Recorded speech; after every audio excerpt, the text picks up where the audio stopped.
the Chi-Town is Bears on the flight.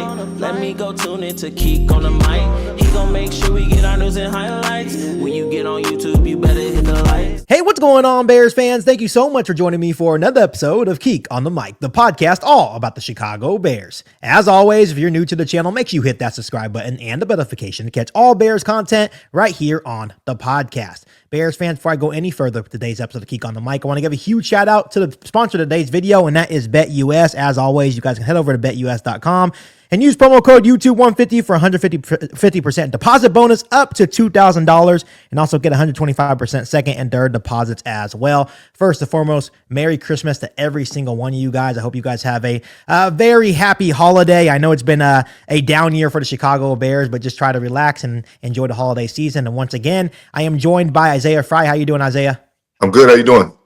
Doing all right. You know, Christmas time is here. The Bears suck, but at least we could spend some time with some family. Obviously, the Bears lost once again. Their ninth in a row to the Detroit Lions by a score of 34-17.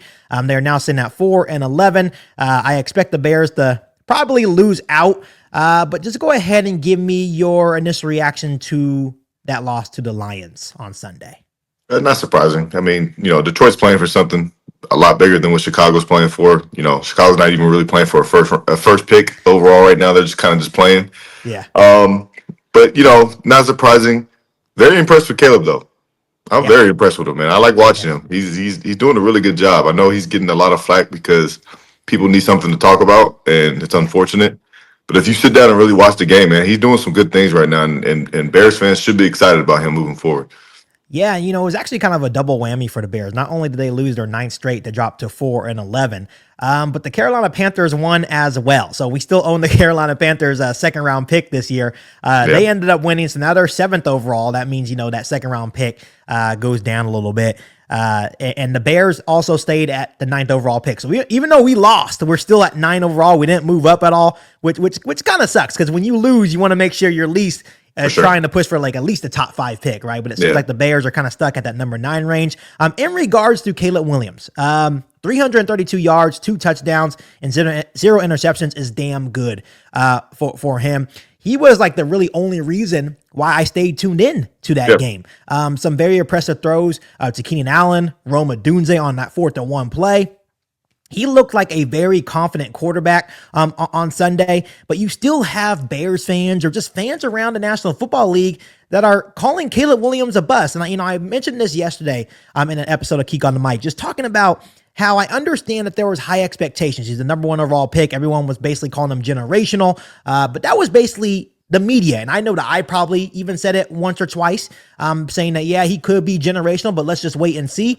I understand the Bears as a whole had expectations, but when you really break down the stats, Caleb Williams has over 3,200 yards. He's the first Bears rookie to ever throw for 3,000 passing yards. He has 19 touchdowns and 5 interceptions, which the turnovers have been great for Caleb Williams, keeping those turnovers down. That's what you want to see from a young quarterback.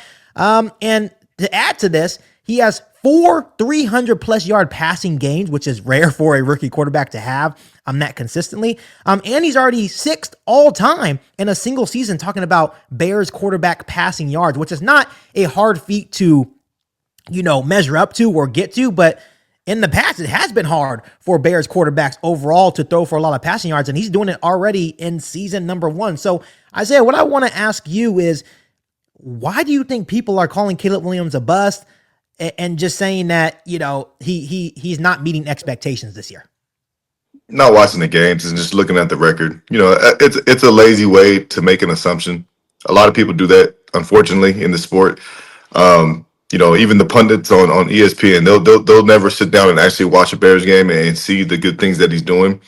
And that's the thing that bothers me about this league sometimes, is that we put too much stock into a record for a quarterback because, I know they have a lot of impact on the sway of the game and whatnot. But in this situation, there's been situations before, but in this specific situation, he's going through a lot of turmoil. And for him to be as successful as he is right now, to hear almost 3 different voices throughout this season to kind of make to where he's at right now is impressive. And just imagine if he gets somebody behind him who has a very strong voice to get him moving forward even more than he is now, and how successful he will be, man. So for the Bears fans that are saying that right now, I think either you're not watching the game or you just don't care. And, you probably shouldn't speak on it, man, if you're not watching the game, because he's doing some really, really good stuff right now. Yeah, you're talking about two different head coaches, multiple offensive coordinators, Man. dysfunction along the organization, Yeah. being sacked 60 plus times, and he's able to still put up the stats he's putting up. It is a huge accomplishment for me. Once again, I understand that there was probably higher expectations, but that is not all on Caleb Williams. That Absolutely is not. a team-wide, organization-wide failure. From top bottom, right? And you hit it right on the nose. Now it's up to the Bears, meaning Ryan Poles, Kevin Warren, the Bears organization, to find the right leader, the right coach, not only for him, but the Bears organization. I think the wins will come if the Bears do the right things, fix up the offensive line, build the trenches, find the right coach. But I think one thing we can say is that we finally have a franchise quarterback in Caleb Williams. Yeah. And I know in the past I've said this about multiple different quarterbacks. I said the same thing about Justin Fields, where I was like, oh, he showed flashes. He has the qualities to be a franchise quarterback. But what Caleb Williams doing right now blows every single rookie quarterback we ever had out of the water. So I'm really proud of him. He definitely showed mental toughness this year. He has never been on a losing streak like this in his entire career. He's always won everywhere he's went, right? Everywhere he's gone. But the fact that he can have that mental toughness and keep going is impressive to me. My favorite play of the game was an incomplete pass, actually, to I'm not sure who's number 80. I'm not trying to be disrespectful. I don't know his name. Number 80. Colin Johnson, yeah. Yeah, he dropped the ball. And I don't know if anybody's seen it, but when he dropped the ball, he walked back to the huddle, and Caleb was the first one to walk up to him and give him a dap, like, hey, man, it's good. Don't worry about it. Next play. And, at that point, they were down, like, I think 16-0, whatever the score was at the time. And, like, to see that from a rookie quarterback at this point of the season with their record the way it is, man, that's impressive. And that just shows the leadership that he has and is going to continue to have moving forward.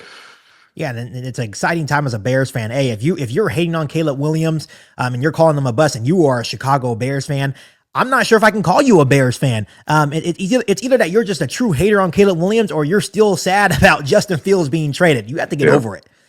Isaiah and I were big Justin Fields guys. We are over it. We're moved on. And now our full support is on Caleb Williams. That's what you do as a fan of an organization.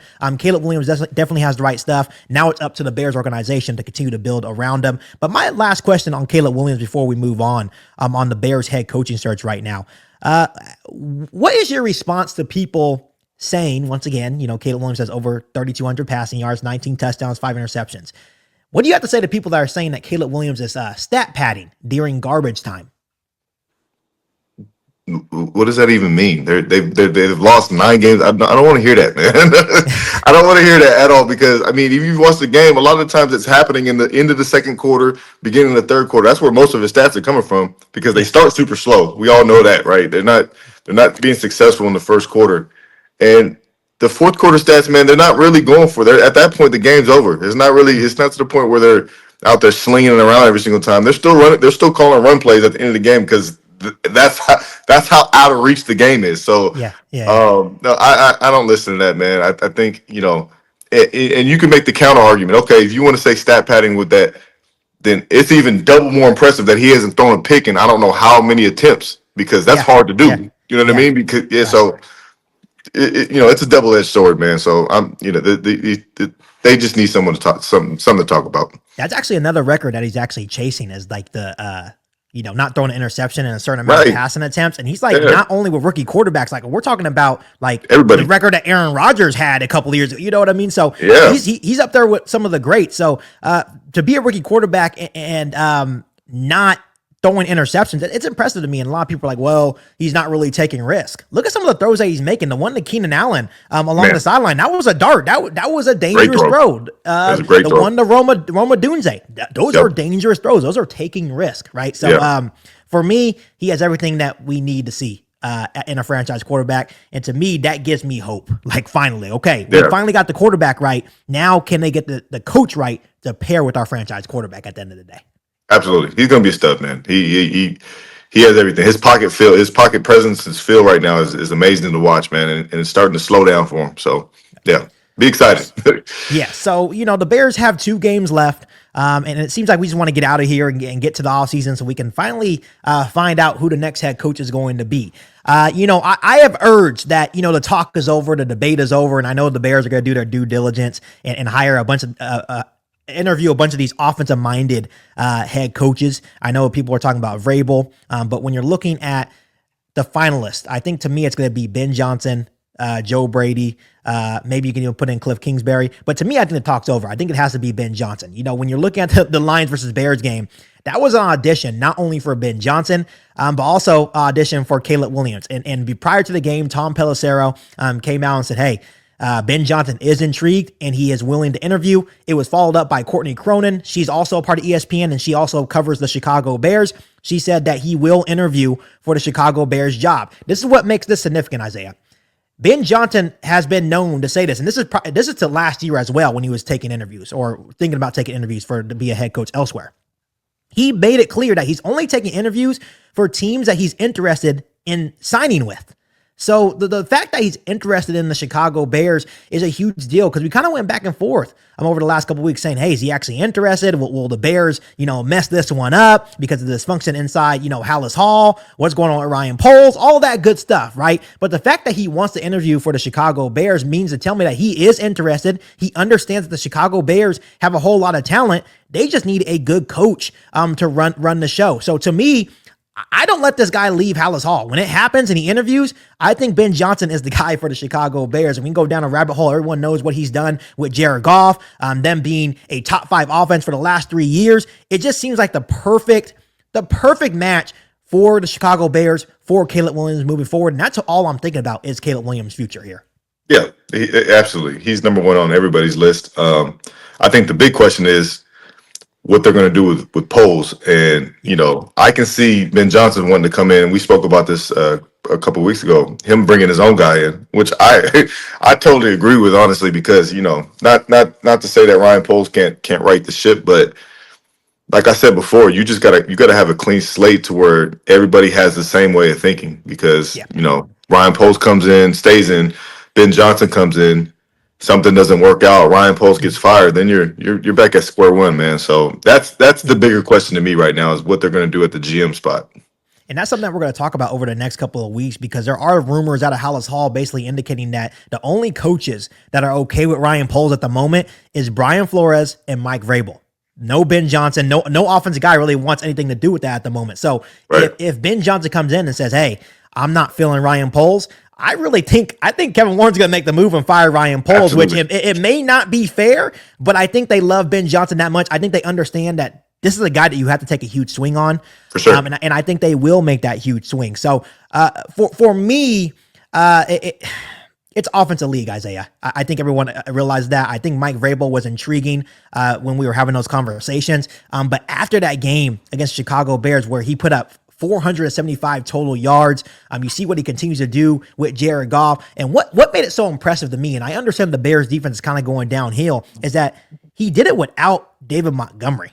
Montgomery was out of the lineup and they still put up 34 points. They still put up those amazing stats, right? So for me, I think it's the perfect relationship for Caleb Williams. I think I'm kind of over the leader of men, conversation as well. I think he will be able to come in, not only lead a team, but also get Caleb Williams on the offense to a whole nother level. Yeah.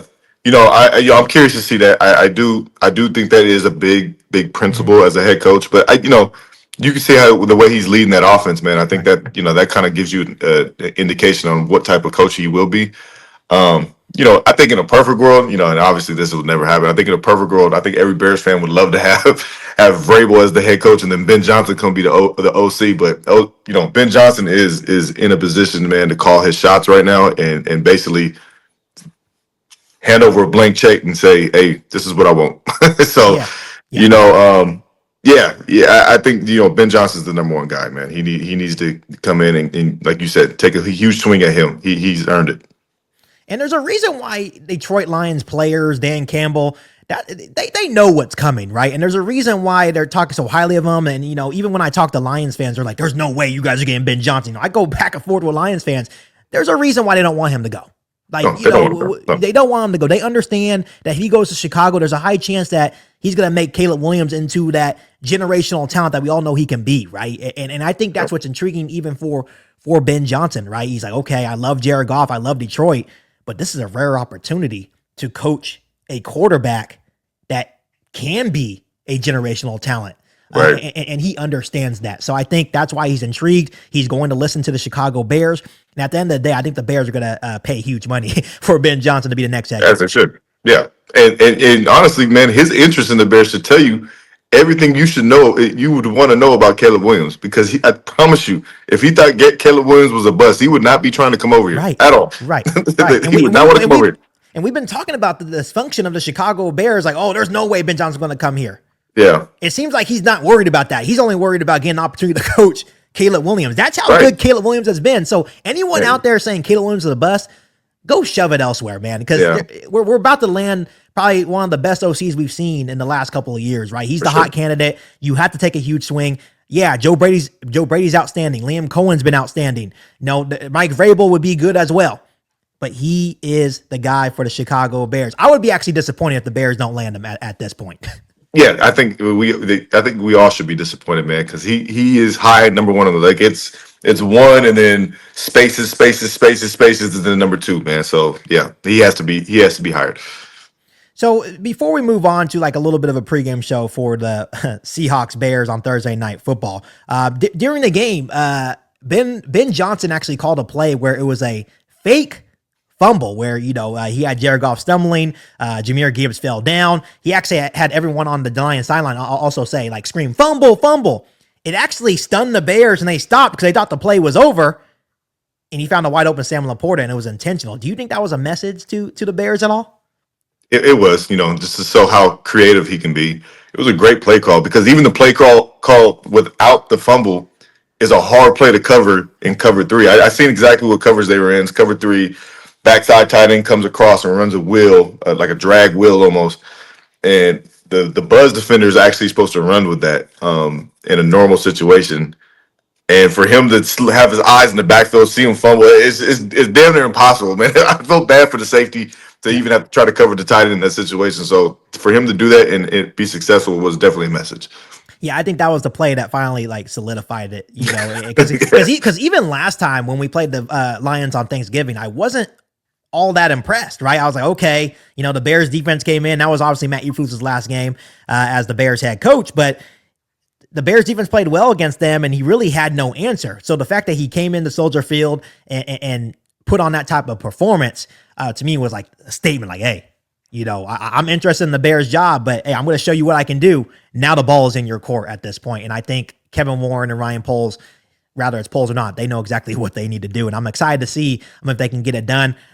Granted, go through your due diligence. Don't rush into it, right? You could still interview the other guys, but at the end of the day, if Ben Johnson happens to be your first interview, you may not interview the other guys. It may just be Ben Johnson at the end of the day. Yeah. I mean, do they still have that dumb Rooney rule? I hate that rule, man. I think we do. I think we'll still have to interview like Brian Flores, for example, just to, get that rule out of the way. I hate that rule. Yeah. To me, it's one of those things that I guess you just have to do it real quick, but it's like you're wasting time. We know who we want to hire, right? Yeah.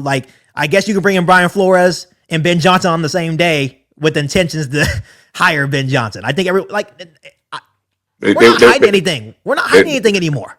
They would just interview Thomas Brown. Well, that's probably what they will do, right? They're going to interview Thomas Brown right after the season. It's going to be the first interview. And then right after, I think Detroit loses or wins, whatever happens in the playoffs, we'll interview Ben Johnson. I guarantee you he's not leaving Chicago. That's just my prediction at the end of the day. You guys, anyone listening to the podcast, you guys can give your prediction. I know there's a lot of people indifferent about Ben Johnson because he's never been a head coach, but guess what? Kevin O'Connell was never a head coach. Kyle Shanahan was never a head coach. Matt LaFleur. You can even say Kevin Stefanski. I think he's an outstanding head coach as well. I think he's just in a crappy situation, right? All those guys have had some success where they've gone. So to me, I understand the concern, but at the end of the day, the Bears have to take a huge swing and it has to be Ben Johnson. So we'll see what happens in the next couple of weeks. So Isaiah, let's go ahead and talk quickly about this Thursday night matchup against the Seahawks. Just give me your quick thoughts on it. I think it's going to be, a game that they can go in and compete in. But Seattle's playing for something as well, so I Okay. think it's gonna, it's gonna come down to how much they want to win, and and just make it a game. In my opinion, I don't think they'll go out there and play their best, but you know, let's hope for otherwise. That remains to be seen, man. But Seahawks they're playing some good ball. They won a good game this last week, so they're gonna come in ready to go, man. They're trying to fight for a playoff spot.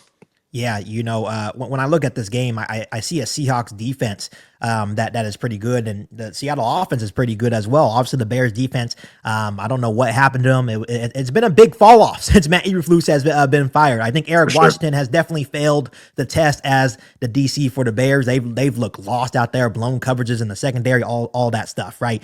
Yeah. But for me, my focus still remains on Caleb Williams, and he's playing against a pretty good Seattle Seahawks defense, right? Good defensive line. I feel like they're pretty good in the secondary as well.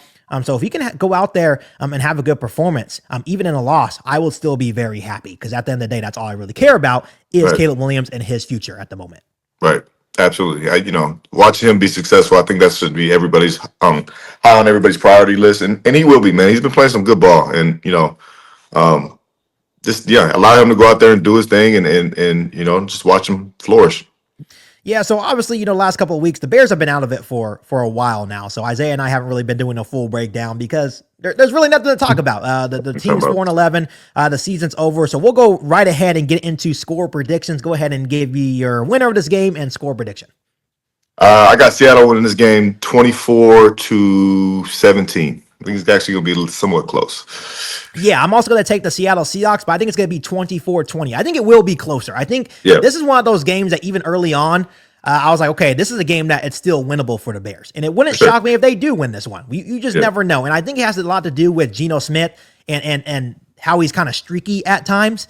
Right. But obviously the defense has to play a whole lot better. I think the Bears offense has been playing pretty decent. And that's thanks to Caleb Williams and really Roma Dunze. Obviously, Keenan Allen has turned it on over the last couple of weeks as well. So I think it's going to be close, but I think Seattle still wins 24-20 because they can't afford to lose to this Bears team.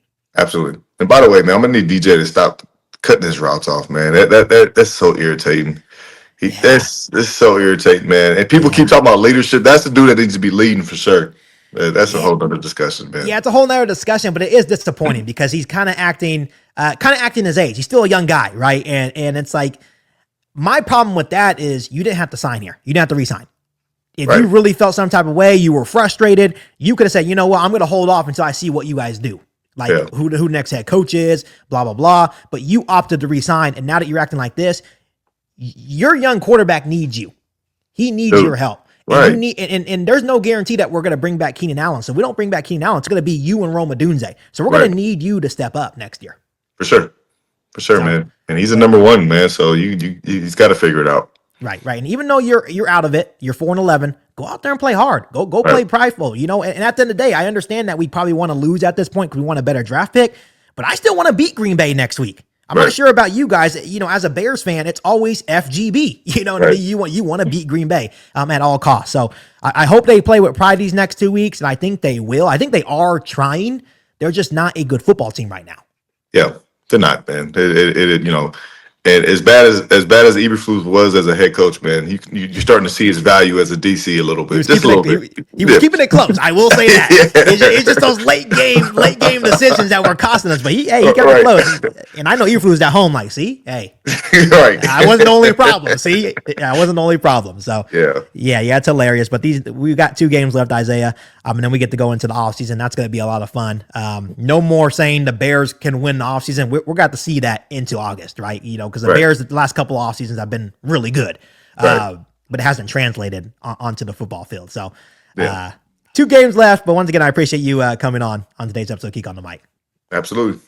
Yeah, so go ahead and drop your score prediction as well. If you guys have the Chicago Bears winning, we're definitely welcome to it. I know we picked against the Chicago Bears over the last couple of weeks, and we have been right. So hopefully they prove us wrong this week on Thursday Night Football against the Seattle Seahawks. But as always, make sure you guys continue to hit that subscribe button and the notification to catch all Bears content right here on the podcast. Make sure you follow me on all my social media platforms, and make sure you share this episode of Geek on the Mic with every single Bears fan that you know. And once again, make sure you guys head over to betus.com and use promo code YouTube150 for 150% deposit bonus up to $2. $2,000 and also get 125% second and third deposits as well. But other than that, be back for our all new Bears podcast right here on Geek on the Mic. Thanks, guys. And as always, bear down.